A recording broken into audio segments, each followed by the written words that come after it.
April 13th, 1953, CIA Director Allen Dulles gave a speech about the dangers of communism and the war of the mind. The federal government was haunted by the fear of communism and believed it spread rapidly at this time because the Soviets mastered the art of mind control. Sandwiched between the aftermath of World War II and the beginnings of the Cold War, intelligence agencies believed foreign brainwashing could indoctrinate the American people. As a result, a classified project was created to emulate the communist mind control programs, effectively fighting fire with fire. There are several speculations as to why MKUltra began, but one fact remains. People in power justified pushing the boundaries of known science and warfare by committing human rights violations under the guise of intelligence. MKUltra's clandestine tests took place in universities, hospitals, prisons, and pharmaceutical centers all across the United States and Canada. One of the most famous testing sites was the Allen Memorial Institute, or the Ravenscrag, at McGill University in Montreal. These top-secret experiments and procedures were led by Sidney Gottlieb, the United States spy master and mad chemist who financed and developed, quote, techniques that would crush the human psyche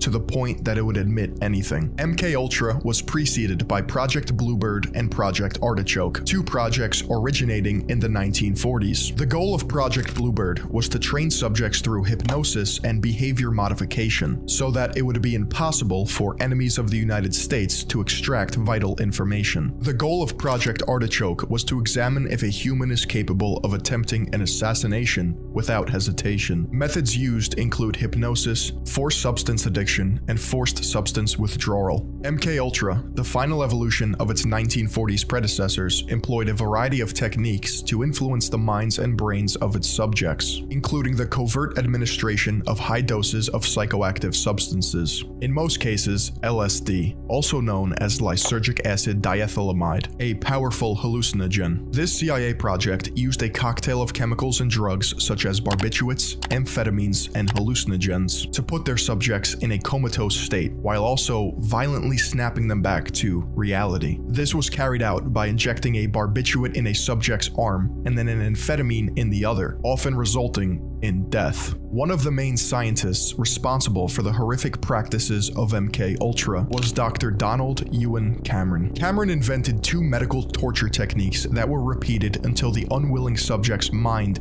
was effectively broken, though not all subjects received the same treatment or torture. First, Cameron utilized a technique known as psychic driving. Patients were frequently exposed to hundreds of thousands of repeats of a single remark, which would theoretically change their behavior. Then, the subject met the wrath of Cameron's second technique. Depatterning was the chronological successor to psychic driving, which is when the test subject undergoes massive doses of electroconvulsive therapy, combined with equally large doses of psychedelic drugs. One can only imagine what truly happened to some of these people, where they are now, and if they remember anything, if they survived. Tell me about the acid.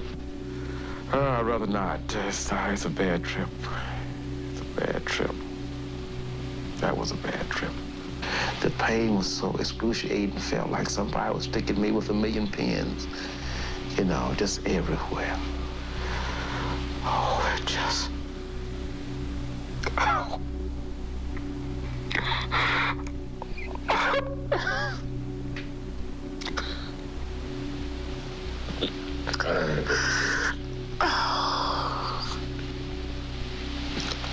You want to stop for me?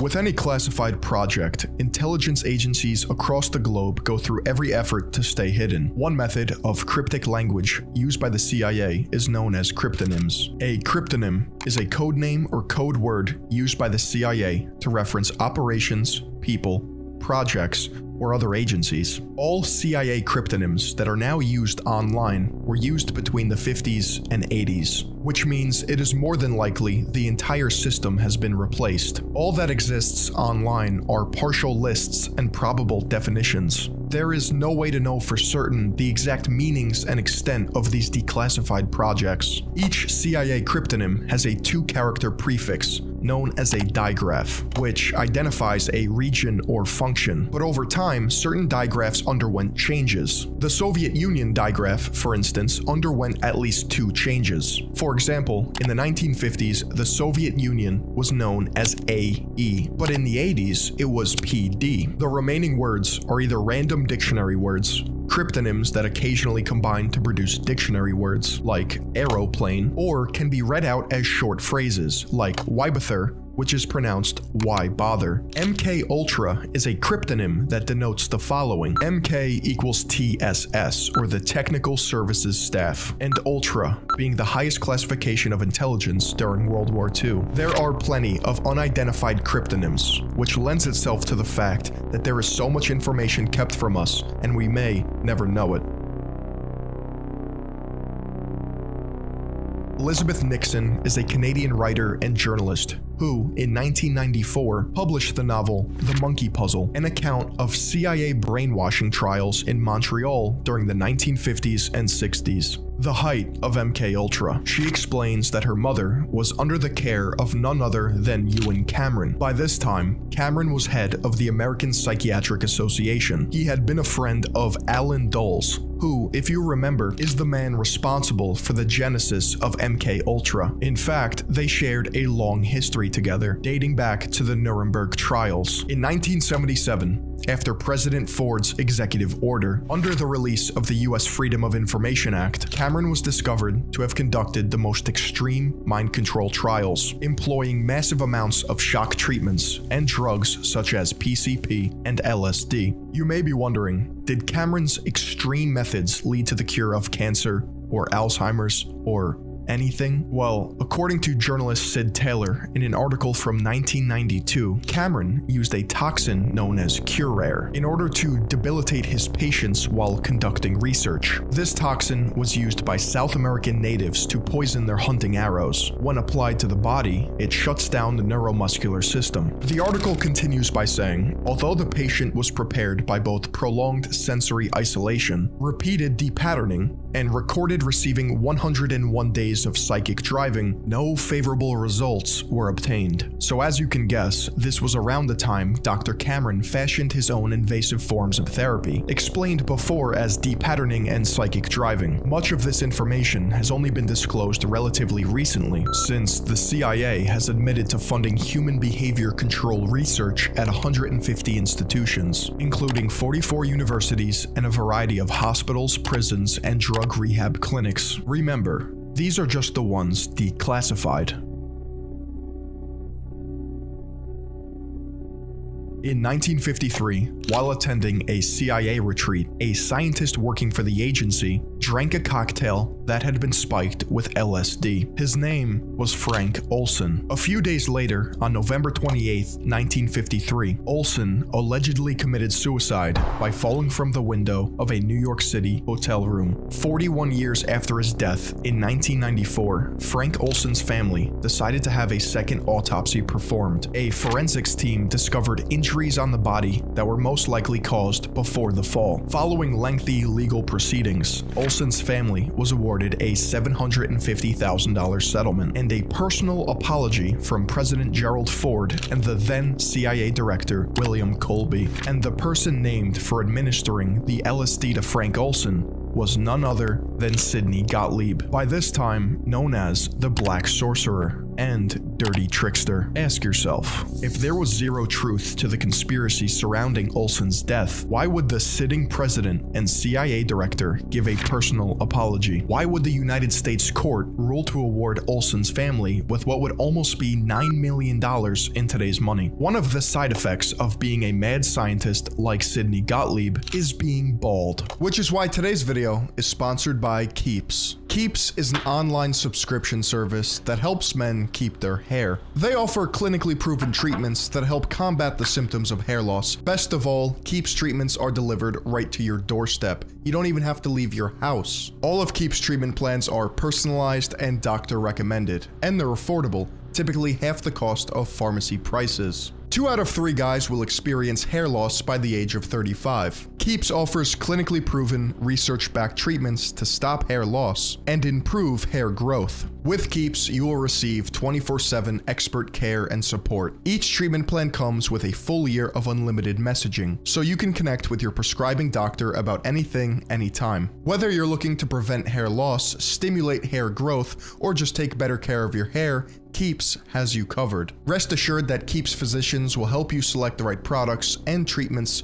for your specific condition and hair goals. Hair loss stops with Keeps. To get 50% off your first order, go to keeps.com/Philion, or just click the link down below. That's KEEPS.com/Philion. And thank you to Keeps for sponsoring this video. While a college student at Stanford University, Ken Kesey, author of the 1962 novel One Flew Over the Cuckoo's Nest, volunteered for MKUltra LSD experiments. Kesey later went on to promote the drug by hosting acid tests, which were LSD-fueled parties. These parties incorporated drug use with musical performances by bands such as the Grateful Dead, as well as psychedelic effects. These parties influenced the early development of hippie culture and sparked the psychedelic drug scene in the 1960s. The dichotomy of Frank Olson and Ken Kesey is, on one hand, you have a guy who could have been murdered by the CIA because of his involvement with their psychoactive drug testing, while another guy involved in similar testing went on to spark hippie culture. It wasn't just a good time for the hippies, though. Operation Midnight Climax was an MKUltra project in which government hired prostitutes, enticed unsuspecting men to CIA safe houses across San Francisco, California, and New York City. The CIA would administer LSD through drinks or aerosols to the men and then observe their behavior while crushing a couple of cold ones behind a two-way mirror. It is noted that the program had little oversight and leadership. The agents involved admitted to a loose, party-like atmosphere where they themselves engaged with the prostitutes and used drugs. George White, a CIA agent working under Operation Midnight Climax, wrote to Sidney Gottlieb in 1971, stating, "Of course, I was a very minor missionary, actually a heretic, but I toiled wholeheartedly in the vineyards because it was fun, fun, fun.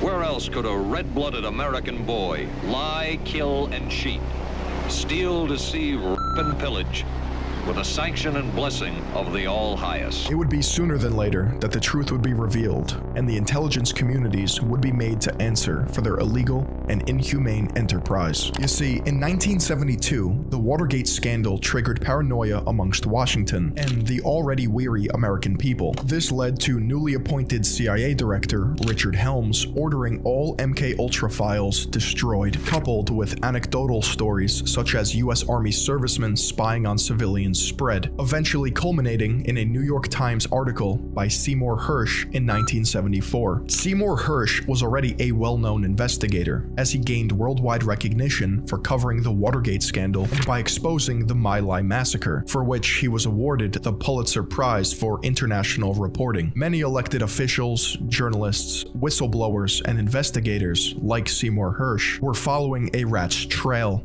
that eventually led them to an entire den. Hersh's New York Times article claimed the CIA had violated its charter by spying on anti-war activists. His story is credited as a major factor in the establishment of the Church Committee, which was created to investigate illegal federal intelligence operations. However, it ended up taking the combined might of the Church Committee, Pike Committee, and Rockefeller Commission to find the truth of MKUltra, after discovering documents that failed to be destroyed in Helms's purge. These three forces would pressure not only the CIA, but the NSA, FBI, and IRS to answer for any wrongdoing or illegal activity. Thus, in 1976, 3 years after MKUltra was halted, Executive Order 11905 was drafted and signed by President Gerald Ford after the Church Committee and Pike Committee revealed classified information concerning the United States. This executive order would be an effort to outlaw, restructure, and reform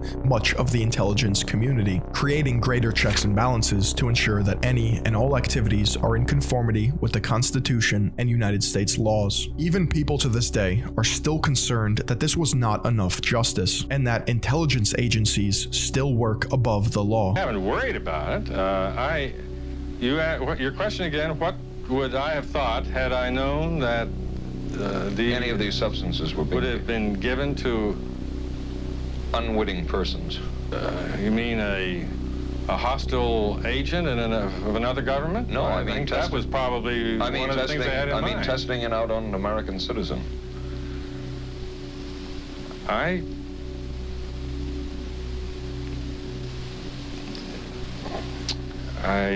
guess I must seem very, very cold-blooded about this, but I don't recall ever having been very much preoccupied with that issue. The National Security Agency's capability at any time could be turned around on the American people, and no American would have any privacy left. Such is the capability to monitor everything. Telephone conversations, telegrams, it doesn't matter. There would be no place to hide. If a dictator ever took over, the NSA could enable it to impose total tyranny, and there would be no way to fight back. Frank Church, founder of the Church Committee. Today, MKUltra methods and stories have been glorified in pop culture. For example, the show Stranger Things is based off of the Montauk Project, which may not be true, but shares great similarities with MKUltra. Themes of mind control, manipulation, and tall men in suits coming to take you away. Another reference is The Truman Show, where, spoiler alert, Jim Carrey as Truman Burbank lives in a fake world constantly being manipulated, recorded, and probably drugged. On social media, conspiracy theorists believe prominent celebrities and figures such as Lady Gaga and Bill Clinton are speculated to have been affected by MKUltra hypnosis. Though this is from TikTok, so before your eyes melt through your sockets, we'll move on to an astronaut named Heidi Marie Stefansson Piper, who fainted during a press conference, supposedly being hypnotized before she could reveal secrets on UFOs. Though these references to MKUltra are enjoyable, they are loosely based in reality. A more modern and popular rumor that surrounds MKUltra is whether or not cult leader Charles Manson was a byproduct of CIA psychoactive substance testing. I mean, you take one look at the guy and you know he's mentally boiled. There was also Ted Kaczynski, known as the Unabomber, who allegedly took part in a Harvard LSD study overseen by the CIA and professor at Harvard University,